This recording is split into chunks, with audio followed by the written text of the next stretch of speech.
He came to this city for a new dream a few years ago. There was a period when I worked hard to survive. But once I got out of that bondage a little bit, I started going out, probably making up for the hard times before.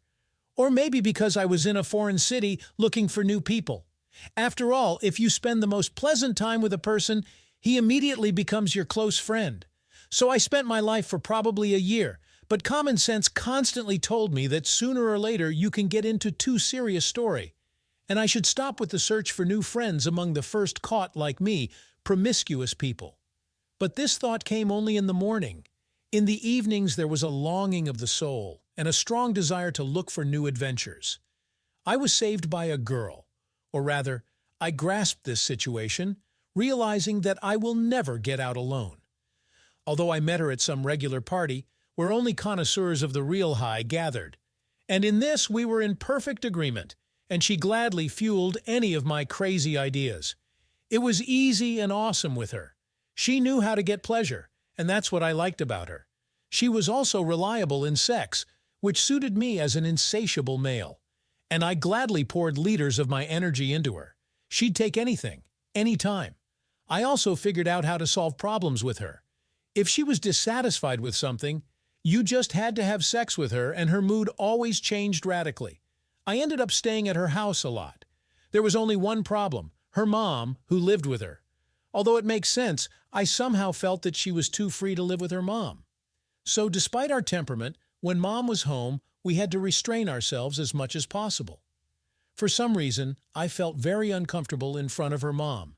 That some guy had come along and was sleeping with her daughter, but mom apparently didn't think so. She was always nice to me, and eventually I even got used to the house. I started sleeping over at their house so often that one day my friend Emma said, "Maybe you'll marry me, and you can stay with me."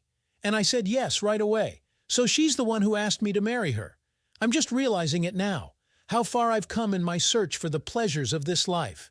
But the truth is, our relationship allowed it. We didn't worry about it.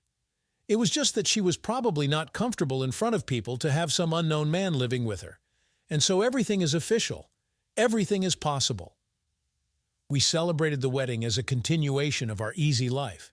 But life to live, it is not to run across the road. Over time, all the new ended and began everyday life. I had to somehow build a relationship with a single mother-in-law, consider I was her man in the household. And she always counted on me and never hesitated to ask. And I always like it when women ask. It's worse to deal with women who don't need anything. It's impossible to please them. And my mother-in-law always showed joyful emotions from my responsiveness. In general, she was delighted with me, and I, to be honest, from her. Of course, such a life is not so global, but it is real and promising. Whatever I was doing now, it was making my life better. Or rather, it was making our lives better.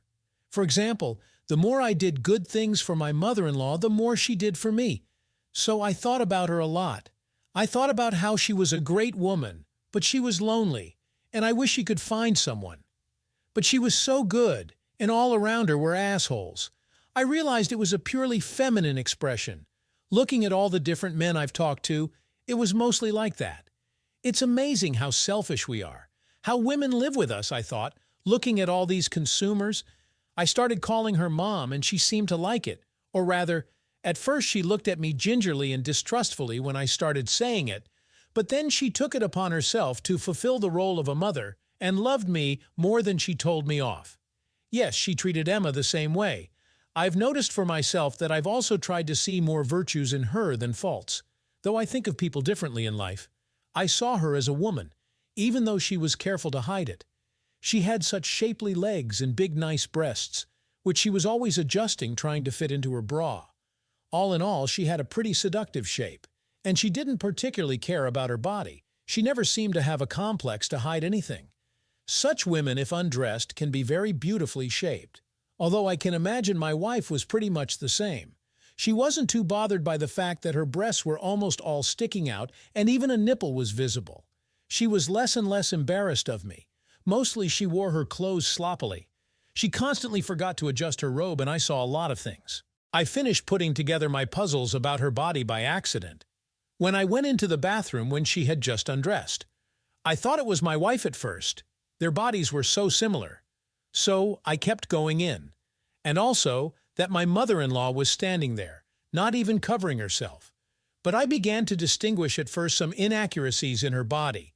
And then I realized that it was not my wife, and I stopped like a stumbling block. We turned the incident into humor. But that was the beginning of her stopping hiding altogether. Even when she knew I was watching, she didn't make a big deal about it. And then it happened to me. She came in and saw my friend. "Oh, what are you hiding there that I didn't see there?"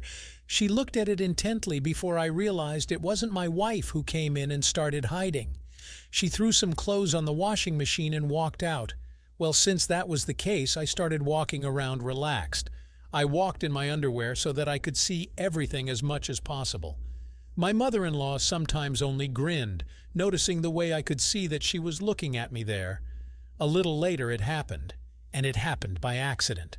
I came into the room. My wife was standing back and on all fours, straightening the bed. I grabbed her from behind without thinking and pressed myself against her so that I started to get aroused. She started to resist, jokingly, "She is my reliable," but I held her firmly, slipped my hand through, deftly pushed off her panties, and grabbed her with the palm of my hand. She froze in surprise. I didn't stop and was active as I was already aroused. I got her turned on at half speed too, and I tried to penetrate her. "What are you doing?" The words made me fall from a great height. I realized it wasn't my wife. Something was still different, but I was struggling at first, then excited. I didn't even think. I held my mother-in-law in my arms. I froze, and so did she. Fear came over me. Apparently, fear and excitement drive people crazy. I was so close, but she didn't get in my way. And I had this stupid thought that I wanted to get closer to my mother-in-law. Then I realized how stupid it was. But at that moment, it was enough to justify it. So I went in. And you know what? Once again, I met no resistance, just like any man would do when things are like this. And she was just as good as her daughter, sometimes even better. She took my love with such incredible gratitude. Isn't that what a man wants? She turned out to be as relentless as her daughter. She was silently accepting, no matter what I did. And that moment when she looked at me for the first time, at first with fear and shame, but I pressed her harder and kissed her. She let her feelings come out and showed all her love for me. Well, I think my wife knows what's going on, but it doesn't bother her. It's as if the mother's happiness is none of her business. But I like everything. Life has become more interesting. Did you like this story? Let us know in the comments what you liked. Subscribe to our storytelling podcast.